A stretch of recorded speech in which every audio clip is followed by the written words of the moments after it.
Hello, welcome dear students of class 10th. Today we will study about in science chapter number first chemical equation and its types of reactions. Then in this chapter में सभी बच्चों का स्वागत है। Hello बच्चों, आपका सभी इस क्लास में स्वागत है। आज हम लोग चैप्टर फर्स्ट पढ़ेंगे, साइंस का विज्ञान का चैप्टर फर्स्ट पढ़ेंगे। और इससे पहले वाले वीडियो में जितने भी सिलेबस है सबका डिवाइड और जितने मार्क्स आएंगे उसका आपको बता दिया गया है। उसी के आगे आज तक हम लोग आधारित अपने को पढ़ेंगे। आपके लिए महत्वपूर्ण होगा कि इसको ध्यान से सुने और अपनी अंडरस्टैंडिंग को मेंटेन करने। पढ़ने के 3 तरीके होंगे। कंसेप्ट क्लियर करना है, कंसेप्ट के बाद आपको उसकी कनेक्टिविटी करनी है, कनेक्टिविटी के बाद आपको उसको ध्यान से सोचना है उसके बारे में।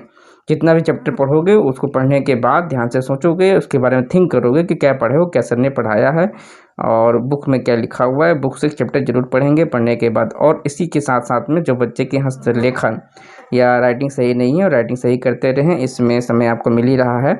और इसके अंतर्गत जो भी टर्म है आपको एलिमेंट, कंपाउंड, ठीक है, एलिमेंट्स, कंपाउंड आपको लर्न होने चाहिए। नहीं है तो लर्न कर लीजिए कहीं से देखकर, बुक्स में होगा। 9th की बुक्स में तो श्योर है। उसके बाद इसके लिए ज़रूरी चीज़ें क्या होगी, आपकी किताब बुक में जो चैप्टर है उसको पढ़ोगे, पढ़ने के बाद ये पहले वीडियो देखोगे फिर पढ़ोगे उसको, और फिर संबंधित जो क्वेश्चन दूंगा उस क्वेश्चन को हल करेंगे। आइए स्टार्ट करते हैं। तो किस तरह समझा जाए, परिभाषित किया जाए ताकि आप इसकी अंडरस्टैंडिंग मेंटेन कर सकें। तो यहीं पर ये बातें करते हुए इसको इस तरह समझा जाए कि आप अपनी अंडरस्टैंडिंग डेवलप कर सकें। देखो डियर, मैं इस चैप्टर में सबसे पहले आपने जो क्लास में अपनी 9th में अपने आप को रिकॉल करो। वहाँ पर आपको सर ने एलिमेंट्स और कंपाउंड्स और सॉल्यूशन, सॉल्वेंट, सॉल्यूट मतलब तत्व, यौगिक, ठीक है, और विलयन, विलायक, विलय, इन सबको पढ़ाया होगा।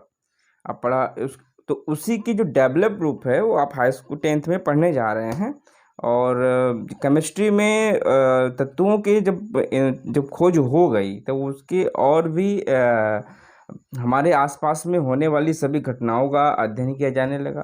तो अध्ययन किया जाने लगा, फिर चूँकि जब अध्ययन होने लगा तो रासायनिक रिएक्शन अभिक्रियाओं की बातें होने लगी। जब आप रासायनिक अभिक्रियाओं को फिर उसके ऊपर डिस्कस किया गया तो उसको फिर एक थियोरेटिकल फॉर्म में दिया गया ताकि आने वाली जो पीढ़ी है उसको पढ़ के उनको व्याख्यात कर सके और ताकि उसको लाभ मिले। फिर ये इसी के आगे आप अब हम लोग केमिकल रिएक्शन पढ़ने जा रहे हैं। तो केमिकल रिएक्शन यही होगा कि 2 या 2 से अधिक तत्वों से जो रासायनिक जो अभिक्रिया कराई जाएगी उसके पास कुछ फाइनल प्रोडक्ट बनेंगे। उसी प्रोडक्ट को जो ये बनेगा प्रोडक्ट, इसके बीच में कुछ क्रिया होगी और इसी क्रिया को हम लोग रासायनिक रिएक्शन कहेंगे। और रासायनिक रिएक्शन में 2 इम्पॉर्टेंट पार्ट होते हैं। कौन कौन से? तो इसमें इम्पॉर्टेंट पार्ट होता है, एक होता है स्टूडेंट्स, एक होता है रिएक्टेंट्स। क्या होता है? रिएक्टेंट्स होता है। रिएक्टेंट्स मतलब अभिकारक, और इसके बाद इनसे जो अभिक्रिया होगी तो यहाँ उत्पाद बनेंगे। क्या बनेंगे? उत्पाद बनेगा, ठीक है, ये उत्पाद बनेगा। तो अभिकारक में क्या होंगे? जो सम्मिलित होंगे। जैसे कंप्यूटर की पढ़ाई जब करते होगे तो उसमें सर ने बताया होगा, आपका इनपुट और आउटपुट बताया होगा। तो इनपुट के लिए हम कुछ उसमें कीबोर्ड में टाइप करते हैं, ठीक है, या कोई सॉफ्टवेयर में काम करते, कोई फंक्शन करते हैं। फिर उसके बाद जो हम चाहते हैं, जो हमको प्रोड्यूस में मिलता है तो वो हमारा आउटपुट होता है। ठीक इसी तरीके से, ठीक इसी तरीके के एक्सप्लेनेशन में आपके साथ ये जो है क्या कहते हैं कि now this time we discussion about the point. देखो इसमें मैं कुछ इंग्लिश के पॉइंट भी यूज करूँगा तो उसको समझेंगे, ध्यान से सुनेंगे ताकि अंडरस्टैंडिंग मेंटेन हो, जिसके कारण तुम अपना बाइलिंगुअल किसी चीज़ को पढ़ सको। ये अभी करना है, ठीक है। तो इसमें फिर यही जो रिएक्शन तैयार हुई तो इसको केमिकल रिएक्शन कह दिया गया। तो केमिकल रिएक्शन जब कहा गया बच्चों, तो इसमें जब आप पढ़ेंगे तो रासायनिक रिएक्शन को लिखना कैसे है, इसे समझ हो गई। तो आप देखिए सबसे पहले इस पे ध्यान दीजिए, किस पे ध्यान दे रहे हैं आप? सबसे पहले आप ध्यान दीजिए इस पे, ये वाले रिएक्शन में, देख रहे हो ना? जो इस पे ध्यान दोगे तो तुमने क्या पा रहे हो, इसमें 2Mg प्लस O2 है, और इसका रिएक्शन हुआ तो क्या बन गया, प्रोडक्ट के रूप में 2MgO बन गया, ठीक है ना? तो इसी तरह रासायनिक रिएक्शन क्या होता है, यह एक चेंज होता है, चेंजिंग की प्रोसेस है, जिसे केमिकल रिएक्शन के नाम से जाना जाता है, जिसमें क्या होता है, जो केमिकल, जो रासायनिक तत्व या पदार्थ प्रारंभ में लिए जाते हैं, उसमें रिएक्शन कर, उनको हम लोग अभिकारक कहते हैं, और इन्हीं अभिकारकों से मिलकर जो उत्पाद बनता है वो उसको प्रोडक्ट कहते हैं, ठीक है? तो इस प्रकार जो रासायनिक प्रक्रिया क्या है, एक प्रक्रिया है जिसके अंतर्गत, ठीक है, केमिकल, जिसके अंतर्गत रासायनिक बंधों का टूटना होता है, ठीक है, और उसके बाद क्या होता है, न्यू रासायनिक पदार्थ का बनना होता है। इसी को हम लोग बोलते हैं केमिकल रिएक्शन बोलते हैं। और केमिकल रिएक्शन को हम लोग मान लीजिए हमने यहाँ Mg लिया है, यहाँ O2 लिया है, तो मान लीजिए आप लोग H2 ले लीजिए, ऑक्सीजन ले लीजिए, ठीक है? जब H2 हाइड्रोजन ऑक्सीजन को लोगे तो जल बनेगा। तो देख रहे हो, आपने तत्व लिया हाइड्रोजन और ऑक्सीजन, तो आपको उत्पाद के रूप में जल मिल रहा है, तो जल यहाँ यौगिक है, जबकि जो हाइड्रोजन लिए हो और ऑक्सीजन लिए हो वो क्या हो जाएगा, आपका तत्व हो जाएगा। तो अगर आम भाषा में समझो, एरो के बाईं ओर जो होगा वो हमारा क्या होगा, रिएक्टेंट्स होगा, जिसको अभिकारक बोल लेंगे, और राइट हैंड साइड पे जो देख रहा है प्रोडक्ट, वो उत्पाद है। तो रासायनिक रिएक्शन आपको समझ में आ गया होगा। अब इसके कुछ गुण होते हैं भाई, कुछ गुण भी तो इनको होंगे, क्यों इनको कहा जाता है, कुछ कैरेक्टरिस्टिक्स भी होंगे।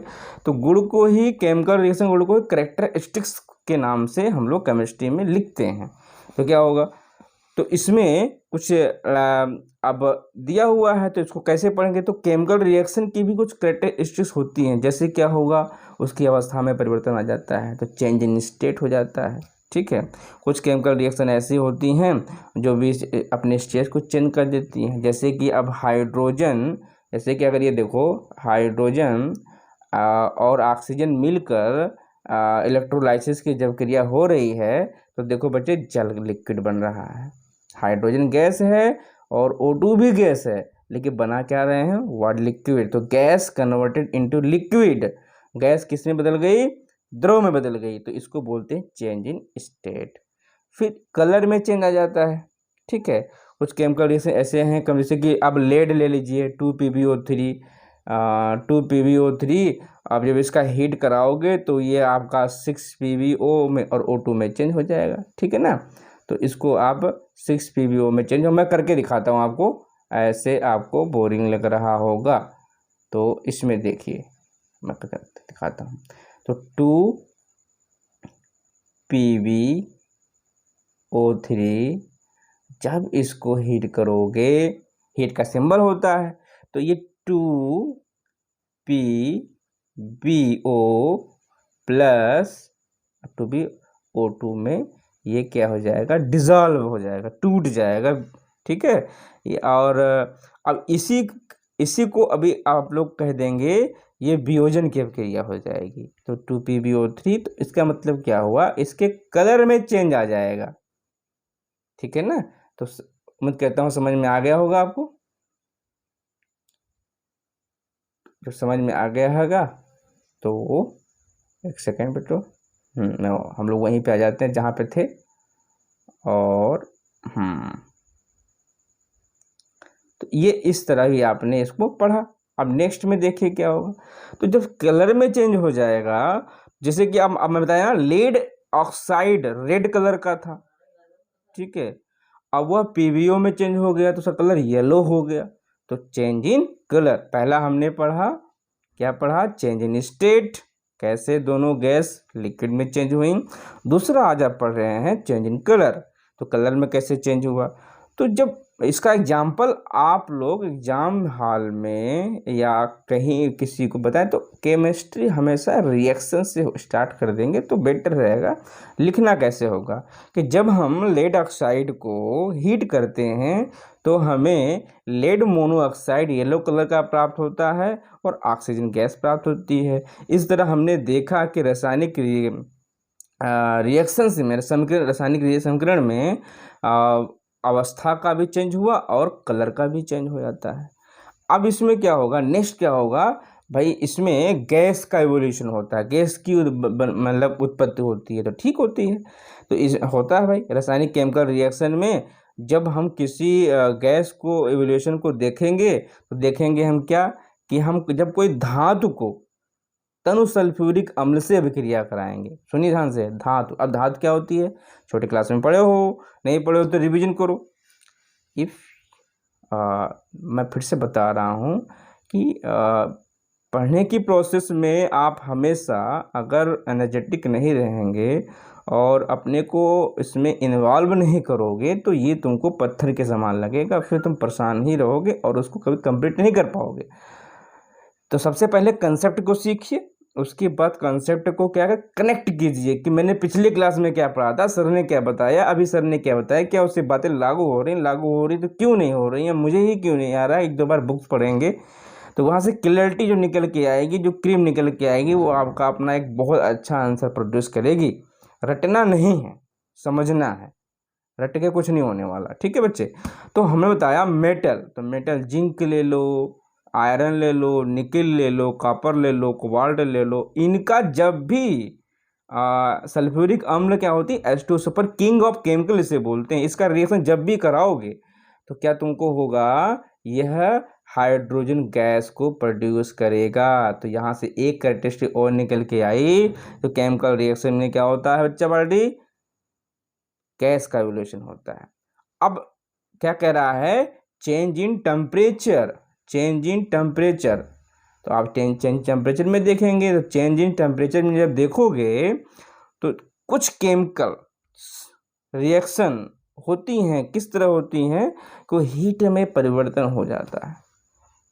ठीक है, जैसे जैसे टेम्परेचर में चेंज करोगे या हीट एनर्जी में चेंज करोगे तो उनके टेम्परेचर में भी परिवर्तन होने लगेगा। जैसे यहाँ पर लिया गया है, ऐसे रिएक्शन को हम लोग एक्सोथर्मिक एंडोथर्मिक कह सकते हैं। एक्सोथर्मिक में क्या होता है, बहुत ज़्यादा ऊर्जा निकलती है, जैसे कि आप लोग क्या, जैसे कि तुम लोग C6H12O6 इसका केमिकल फार्मूला है, जानते होगे। इसको ऑक्सीजन के अच्छे मालिक्यूल से जब इसका क्या कहते हैं रिएक्शन कराएंगे तो देखोगे 6 molecule of the CO2 and 6H2O plus large amount of heat की एनर्जी प्रोड्यूस होगी, जिसको बोलते हैं photosynthesis, that is called exothermic reaction. क्योंकि इस रिएक्शन में एनर्जी की प्रोडक्शन हो रही है चेंज इन टेम्परेचर करते हुए। जब आप इसमें ये सब आपने पॉइंट पढ़ा, यही सब पॉइंट आपके आंसर को गोल्डन आंसर बनाएंगे एग्ज़ाम में, चाहे कहीं भी, चाहे कंपटीशन में भी आओगे तब भी।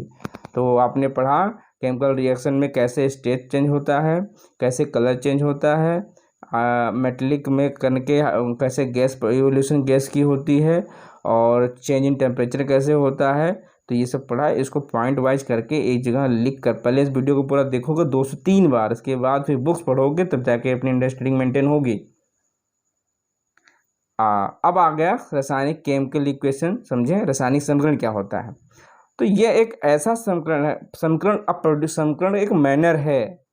तो ये क्या है, a method of representing a chemical reaction in terms of symbols and formulae of the substances participated is known as the chemical equation. वह समीकरण जिसमें भाग लिए गए सभी